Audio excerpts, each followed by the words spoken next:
नमस्कार, मैं हूं आपके साथ गौरव राजेंद्र। बुलेटिन की शुरुआत करते हैं। मुख्यमंत्री पुष्कर सिंह धामी ने वाण पहुंचकर लाटू धाम के कपाट खुलने के बाद दर्शन किए और इसके साथ ही सीएम धामी ने नंदा देवी राजजात को भव्य और दिव्य बनाने के लिए जिला स्तरीय अधिकारियों के साथ में बैठक की। और आपको बता दें कि सोमवार को वैशाख पूर्णिमा के पर्व पर देवाल के पौराणिक और ऐतिहासिक लाटू धाम के कपाट विधि विधान से पूजा अर्चना के लिए खोल दिए गए हैं।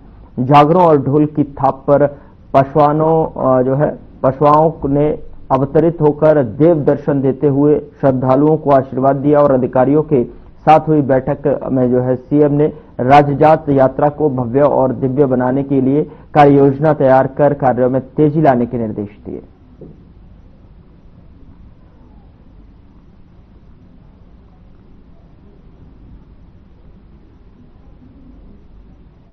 लेते हैं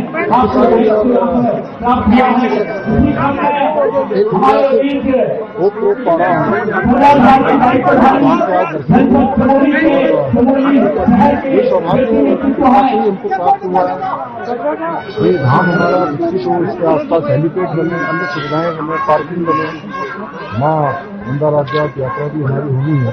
रोड का भी सब पूरे राज्य की हमारी यात्रा है। उस यात्रा के लिए सभी तैयारियां हम आगे बढ़ा रहे हैं। लाटू भगवान की कृपा से, माँ भगवती की कृपा से, माँ नंदा की कृपा से ये यात्रा हमारी ऐतिहासिक है। उसके लिए सड़कों का निर्माण है, अन्य अवस्थापनाएं हैं, स्कूलों के सौंदर्यीकरण है, अन्य जो हमारे पुल हैं।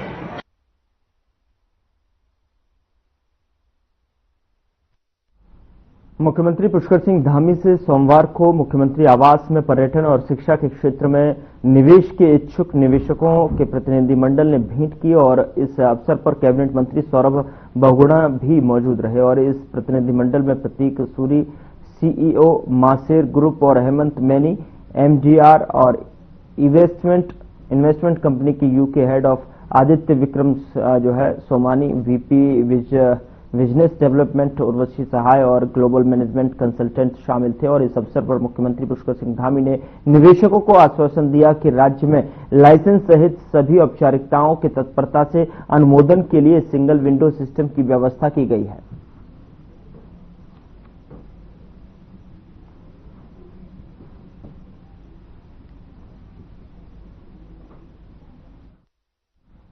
प्रदेश में 30 अप्रैल से चार धाम यात्रा गतिमान है। और आपको बता दें कि चार धाम यात्रा के प्रति लोगों में भारी उत्साह देखने को मिल रहा है और बड़ी संख्या में श्रद्धालु दर्शन करने के लिए चारों धाम में पहुंच रहे हैं। और जानकारी के अनुसार मात्र 12 दिन में अभी तक चारों धामों में करीब 5.5 लाख से अधिक तीर्थयात्री दर्शन कर चुके हैं, जिसको लेकर बीजेपी प्रदेश प्रवक्ता हनी पाठक का कहना है कि धामी सरकार द्वारा जो व्यवस्थाएं चार धाम यात्रा में की गई हैं, उससे सभी श्रद्धालुओं को अच्छी व्यवस्था मिल रही है।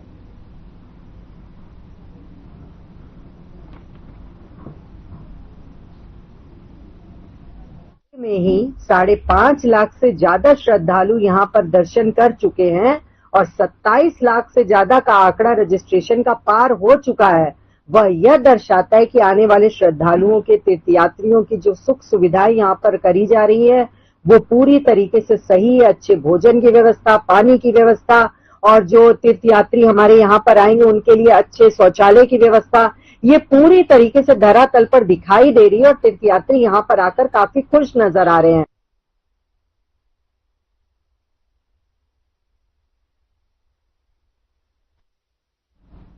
देश भर में जातिगत जनगणना कराने के मामले को लेकर लगातार हो रही सियासत अब एक बार फिर अपने चरम पर है। बीते दिनों बीजेपी सरकार के द्वारा जनगणना के साथ जातिगत जनगणना को कराने की बात की गई है, लेकिन सरकार के इस फैसले को कांग्रेस अपनी जीत बता रही है, तो वहीं दूसरी तरफ बीजेपी अपनी पीठ थपथपा रही है। अभी इसी को लेकर दोनों दल एक दूसरे पर जमकर कटाक्ष कर रहे हैं।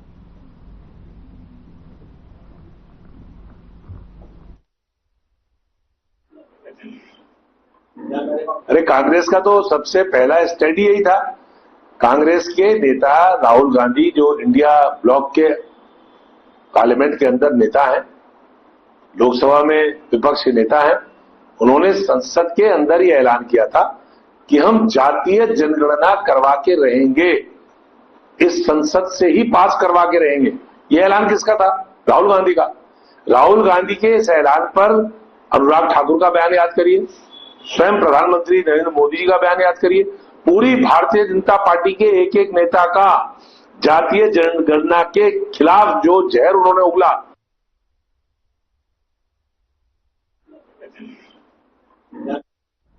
श्री केदारनाथ धाम के दर्शन के लिए देश विदेश से श्रद्धालु पहुंच रहे हैं और इसी क्रम में जिलाधिकारी सौरभ गहरवार के निर्देशन में परिवहन विभाग ने महिला और बुजुर्गों के लिए विशेष सेवा शुरू की है। वहीं केदारनाथ विधायक आशा नौटियाल ने बताया कि घोड़ा पड़ाव से मंदिर तक जो लगभग 2 किलोमीटर तक का सफर है, वहां से मंदिर तक ट्रैक्टर यानी शटल सेवा की व्यवस्था की गई है, जिससे बुजुर्ग श्रद्धालुओं को मंदिर प्रांगण तक पहुंचने में किसी प्रकार की परेशानी का सामना नहीं करना पड़ेगा।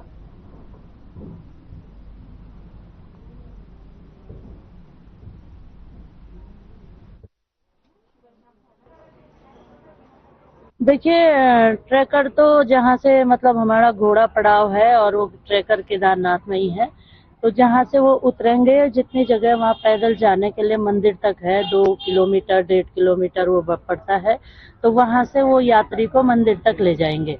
और ये मैं माननीय मुख्यमंत्री धामी जी का धन्यवाद करूंगी कि उन्होंने इस तरह की व्यवस्था वहाँ पे बनाई। जो लोग जो बहुत बुजुर्ग होते थे उनको दिक्कत होती थी, अब उसके माध्यम से लोग बहुत शीघ्र वहां जा पाएंगे और मंदिर के भोलेनाथ के दर्शन कर।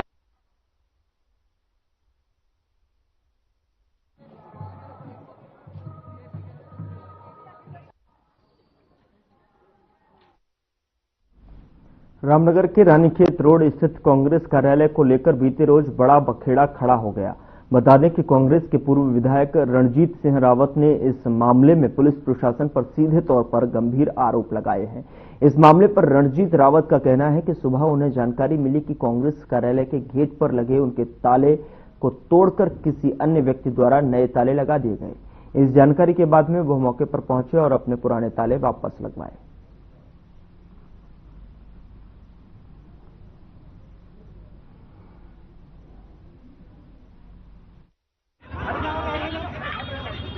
देखिए, ये रानीखेत रोड पर एक आवाज है जिसके लिए दोनों पक्षों में तनातनी चल रही है और 112 सूचना मिली थी कि कुछ लोग अंदर कार्यालय में थे, तो बाहर से कुछ लोग उठने का प्रयास कर रहे थे। मौके पर पुलिस शांति व्यवस्था के लिए बनी है। इसमें मजिस्ट्रेट के लिए हमारा द्वारा लिख दिया गया है ताकि मौके पर शांति व्यवस्था बनाए रखें। सर, कुछ लोगों को कांग्रेस के कार्यकर्ता को हिरासत में लिया गया है। हाँ, कुछ कार्यकर्ता पुलिस से वहाँ भेजने का प्रयास कर रहे थे, जबरन अंदर जाने का प्रयास कर रहे थे, तो उनको शांति व्यवस्था के लिए अभी पुलिस ने काफी शासन की मिलीभगत से इस कार्यालय पर कब्जा करने की कार्रवाई की जा रही है। अंदर कुछ अवांछनीय लोग बैठे हैं। हमने अपना ताला कार्यालय में लगा दिया था, तो पुलिस की मौजूदगी में हमारा ताला एक तोड़ दिया गया है। पुलिस चाहती है कि हम यहाँ से हटें तो वो अंदर से लोगों को निकाल सके। इस कार्यालय के अंदर कुछ लोग हैं, लेकिन हम यहाँ पर से हटने वाले नहीं हैं, चाहे जो भी हो जाए। मैंने प्रदेश संगठन को भी अवगत करा दिया है। हमारे CLP प्रदेश अध्यक्ष और कई विधायकगण बहुत जल्दी यहाँ पर पहुँचने वाले हैं।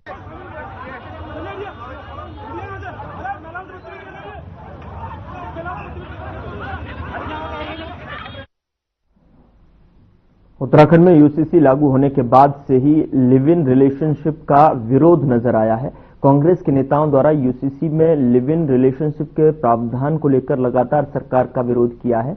UCC में लिव इन रिलेशनशिप को लेकर उत्तराखंड बीजेपी के प्रदेश प्रवक्ता हनी पाठक ने कहा कि जिस तरह कांग्रेस और उसके नेताओं द्वारा लगातार UCC में लिव इन रिलेशनशिप का विरोध किया जा रहा है और इन नेताओं की जैसी बौखलाहट है, उससे ऐसा लगता है जैसे कांग्रेस के नेता लिव इन रिलेशनशिप के दायरे में आते हैं। वहीं इस पर पलटवार करते हुए उत्तराखंड कांग्रेस के प्रदेश महामंत्री नवीन जोशी ने कहा कि लिव इन रिलेशनशिप कभी बर्दाश्त नहीं करने योग्य है।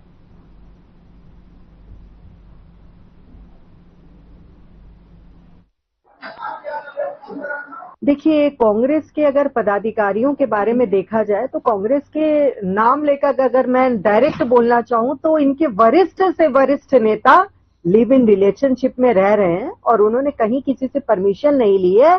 अगर 2-4 के नाम ले दिए जाए तो हरीश रावत जी जैसे, हरीश धामी जी जैसे कई इनके नेता हैं और इनके माननीय प्रदेश अध्यक्ष भी लिव इन रिलेशनशिप को बढ़ावा देने की कगार का पूरा कार्य कर रहे हैं। देखिए, भारतीय जनता पार्टी के नेता और उनके प्रवक्ता क्या बयान दे रहे हैं, किस प्रकार इस प्रदेश को किस दिशा में लेके जाना चाह रहे हैं, ये भारतीय जनता पार्टी के नेता जानते हैं। ये देवभूमि है, कोई भी नहीं चाहेगा कि उनकी बेटी रिलेशन में कहीं किसी के शादी से पहले रहे।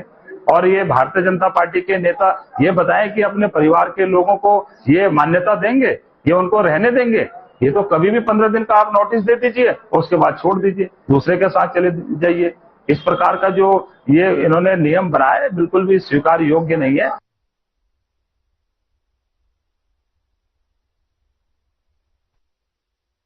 भारत पाक के बीच 48 घंटे तक चली लड़ाई के बाद युद्ध विराम हो गया है। आपको बता दें कि इसको लेकर पूर्व सैनिकों ने कड़ी प्रतिक्रिया दी है। कोटद्वार में पूर्व सैनिकों जो है संघर्ष समिति के अध्यक्ष महेंद्रपाल सिंह रावत ने कहा कि भारत ने जिस प्रकार आतंकवाद के खिलाफ ऑपरेशन सिंदूर चलाया, उसको युद्ध अभी जारी रखना चाहिए था, जिससे पाकिस्तान की रूह कांप जाती और उसकी अर्थव्यवस्था सड़क पर आ जाती।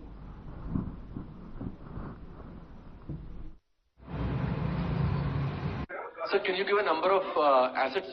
एक विषय यहाँ पे आज मैं कल ही एक सेमिनार से आ रहा हूँ दिल्ली में, विज्ञान भवन में, और वहाँ पे अधिकतर पूर्व सैनिकों की एक ही राय थी कि वर्तमान में जो युद्ध विराम किया गया है, इस युद्ध विराम को नहीं करना चाहिए था, इसको आगे बढ़ाना चाहिए था। कारण थे उसके पीछे कि जिस प्रकार का एक मूवमेंट और जनता का समर्थन और विपक्ष का समर्थन इस सरकार को मिला है, तो कहीं न कहीं इस जो ऑपरेशन सिंदूर को है 3-4 दिन और आगे बढ़ाने का काम करना चाहिए था, जिससे कि अगर उसकी अर्थव्यवस्था टूटनी है थी तो जरूर टूटती। मेरा एक मानना इसमें एक है कि हमने अगर उनके आतंकवादी ठिकानों को ध्वस्त किया है और उन्होंने हमारे सिविलियन को ध्वस्त मारा है, तो वो दो चीजें अलग अलग है। हम क्यों नहीं उनके जो जन नागरिक हैं उनको मारें, जिससे कि उनको पीड़ा हो, उसके संस्थानों को तोड़े, जिससे उसको जनहानि हो और आर्थिक व्यवस्था उसकी खराब हो। लेकिन यहाँ उल्टा है। Sir, can you give a number of assets we lost because they're claiming that Rafale has been downed, etc. Can you put that? BJP प्रदेश अध्यक्ष महेंद्र भट्ट ने कहा कि जब भी आतंकवादी घटना होगी तो भारत उसे युद्धवार के रूप में देखेगा और इसका मुंहतोड़ जवाब दिया जाएगा। हमारी सेना की उद्देश्य आतंकवादियों को मिट्टी में मिलाना था और हम अपने उद्देश्य की ओर आगे बढ़ रहे हैं। आगे महेंद्र भट्ट ने कहा कि हमने पाकिस्तान की 6 एयरवेज और पाकिस्तान एयर डिफेंस सिस्टम को हमारी सेना ने नष्ट कर दिया है। मोदी सरकार का निर्णय, हमारा उद्देश्य आतंकवादियों को मिट्टी में मिलाना था, उस उद्देश्य की ओर हम आगे बढ़े। और जब उनके द्वारा कोई क्रिया हुई तो हमने उसमें अपनी प्रतिक्रिया देना स्वाभाविक था। 6 एयरवेज हमने नष्ट किए, एयर डिफेंस के सिस्टम को हमने खत्म किया, पाकिस्तान के एक भी ड्रोन और मिसाइल को धरती पर नहीं उतरने दिया। आतंकवादियों को के जो टॉप कमांडर थे वो आज दुनिया छोड़कर चले गए हैं। आतंकवादी ठिकानों को हमने नष्ट किया है। और कल सीज फायर से पहले जब ये नीति बनी कि हम किस आधार पर कर रहे हैं, तो हमने कहा जब भी आतंकवादी घटना होगी उसको एक युद्ध के रूप में भारत देखेगा। मोदी सरकार का निर्णय जातियां हैं, उन सारे विषय अभी हमारे मंच पर हमारे राकेश गिरी जी हैं, सुरेश। खबर काशीपुर से है, जहां राजकीय चिकित्सालय के साथ साथ निजी अस्पतालों में भी डिहाइड्रेशन के मरीज ज्यादा दिखाई दे रहे हैं। बच्चों और बड़ों को उल्टी दस्त जैसी शिकायत आम हो गई है। इस बीमारी से लोगों की मौत भी हो जा रही है। आपको बता दें कि जिसे लेकर नवनियुक्त सीएमएस राजीव चौहान गांधी ने बताया कि राजकीय चिकित्सालय में उल्टी दस्त के मरीज काफी आ रहे हैं और ओपीडी भी बहुत ज्यादा बड़ी है। साथ ही उन्होंने बताया कि यहां पर पर्याप्त मात्रा में दवाइयां उपलब्ध हैं और समस्त चिकित्सकों को निर्देशित किया गया है कि इस डिहाइड्रेशन जैसी बीमारी के मरीज को प्रमुखता के साथ देखें।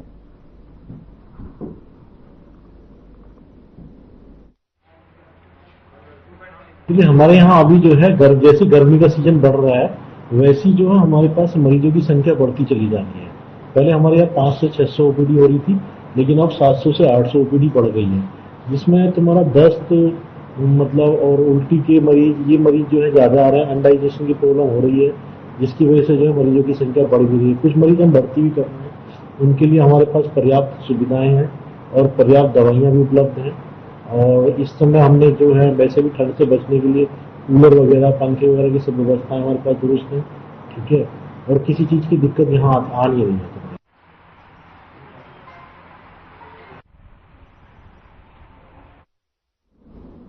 भारतीय सेना की तरफ से ऑपरेशन सिंदूर से आतंकवादियों को मुंहतोड़ जवाब दिया गया और इस ऑपरेशन के बाद पूरे देश में गर्व और उत्साह का माहौल है। आपको बता दें कि इस ऑपरेशन को अंजाम देने के लिए क्षेत्रीय विधायक अरविंद पांडे ने कहा है कि आतंकवाद पूरे विश्व से खत्म होना चाहिए और पीएम मोदी चाहते हैं कि हमारे पड़ोसी देश भिखारी ना बने। भारतीय सेना के सामने पाकिस्तान की सेना 2 दिन टिक नहीं पाई और अमेरिका के राष्ट्रपति डोनाल्ड ट्रंप के सामने जाकर गिड़गिड़ाया। ट्रंप ने पीएम मोदी से युद्ध विराम को लेकर फोन पर बात की और जो अंजाम सबके सामने है दिखाई दे रहा है।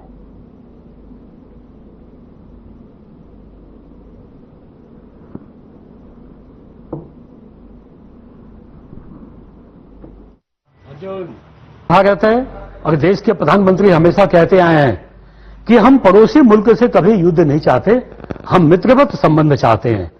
और पड़ोसी मुल्क कभी विप्र नहीं होना चाहिए, गरीब नहीं होना चाहिए, भिखमंगा नहीं होना चाहिए। ये हमारा देश चाहता है, हमारी संस्कृति चाहती है। वसुधैव कुटुंबकम के भाव से रहने वाला हिंदुस्तान, इसने हमेशा चाहा है कि अफगानिस्तान, बांग्लादेश, पाकिस्तान ये देश संपन्न होने चाहिए। पड़ोसी संपन्न होता है तो हमारे देश को भी उसका लाभ मिलता है। लेकिन पाकिस्तान ये बिल्कुल इसने काम किया। मोदी जी के समझाने के बाद, हमारे भारतीय सेना के समझाने के बाद भी युद्ध में हिंदुस्तान को झोंकने का काम किया।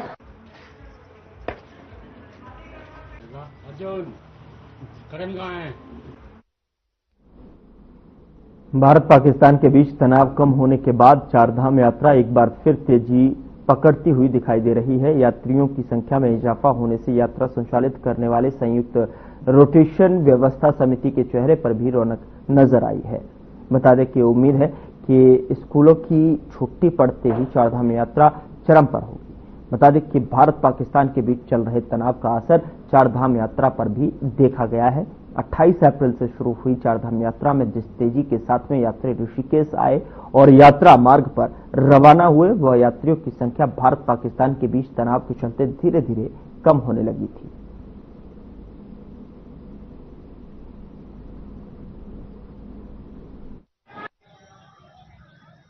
चारधाम के लिए 4 दिन के अंदर जितने आदमी आने चाहिए उस हिसाब से आए नहीं, क्योंकि एक तो जो युद्ध के जो वो थी, मतलब मैसेज किया लोगों के अंदर, तो उससे लोग काफी अपनी बुकिंग कैंसिल कर दी और जिससे हमें काफी नुकसान हो रहा है। और आगे के लिए अब युद्ध विराम हो गया तो हम यात्रियों से अपील करते हैं कि रोड भी आजकल सही है, चारधाम के लिए आए। आजकल अभी आपकी यात्रा बड़ी सुरक्षित रहेगी। बाद में बारिश होती है, बारिश से भी व्यवधान हो जाता है, रोड में दिक्कत आ जाती है। तो आजकल आपकी यात्रा बहुत सकुशल रहेगी। आपसे पुनः अपील है कि आप यात्रा पे आए और चारधाम का दर्शन करें। अंदर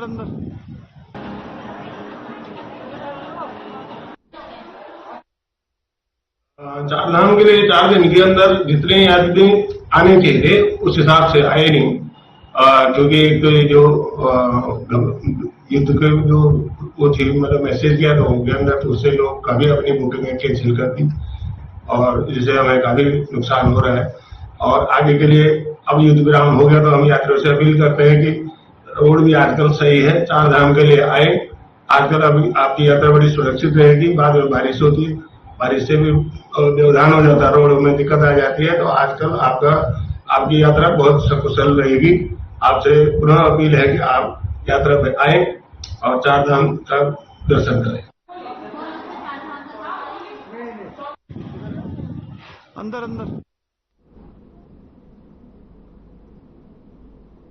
राजधानी देहरादून के आईएसबीटी इलाके में आए दिन ट्रैफिक जाम की स्थिति बनी रहती है, जिस पर नियंत्रण करने के लिए परिवहन विभाग ने अपनी तैयारी शुरू कर दी है। देहरादून के आरटीओ प्रशासन संदीप सैनी ने कहा कि रोडवेज बस चालकों को निर्देश दिए जा रहे हैं कि वो बस अड्डे के अंदर ही यात्रियों को बैठाएं और उतारें, जिससे आम जाम की जो है स्थिति उत्पन्न ना हो।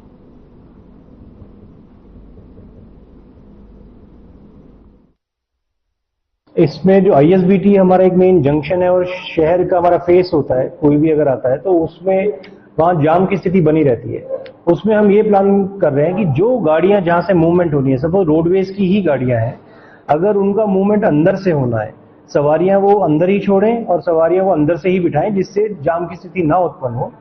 तो इसको एनफोर्स किया जाएगा पहला।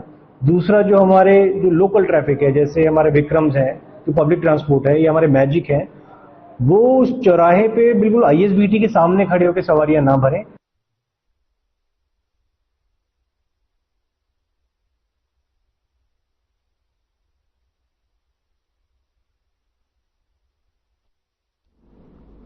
भारत पाकिस्तान के बीच चल रहे तनाव के बीच मुख्यमंत्री के निर्देशों पर पुलिस ने हल्द्वानी के एक मॉल में मॉक ड्रिल की। और आपको बता दें कि जहां मॉक ड्रिल में दिखाया गया कि आतंकवादी घटना के दौरान किस प्रकार से रेस्क्यू अभियान चलाया जाता है। पुलिस ने मॉक ड्रिल के तहत में मॉल के अंदर 4 आतंकियों को मार गिराया और एक को गिरफ्तार किया है, जिसमें कई घायलों को रेस्क्यू किया गया और पुलिस के जवानों ने सभी को निकालकर प्राथमिक उपचार के लिए भेजा।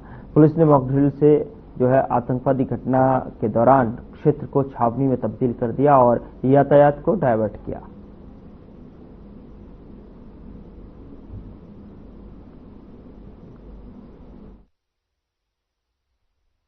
देखिए, मॉक ड्रिल के कुछ मल्टी फैसेटेड एंगल्स होते हैं जिन पर काम करती है। एक तरफ वो जनता को जागरूक भी करती है और अपनी जो फोर्सेस हैं उनको बैटल प्रिपेयर्ड भी रखती है। तो क्योंकि अभी इस तरीके के थोड़े से हालात भी थे, तो इसकी वजह से मॉक ड्रिल करी गई थी। इसमें एक टेस्टिंग कंडीशन दी गई थी, एक सिमुलेटेड कंडीशन दी गई थी, जिसमें एक टेररिस्ट ग्रुप बनाया गया था, इसमें कुछ हॉस्टेज बनाया गया था, एक हॉस्टेज सिचुएशन बनाई गई थी ओवरऑल। और जो मॉल था उसके 3rd फ्लोर पे इस चीज को किया गया था, कवायद की गई थी।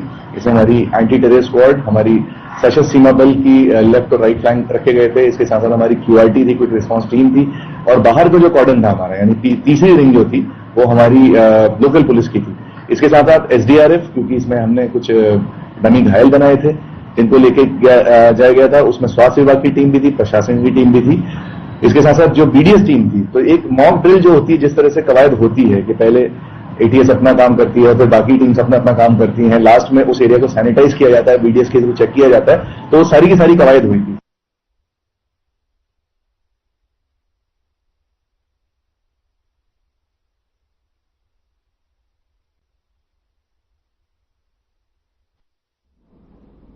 फिलहाल बुलेटिन में इतना ही। नमस्कार।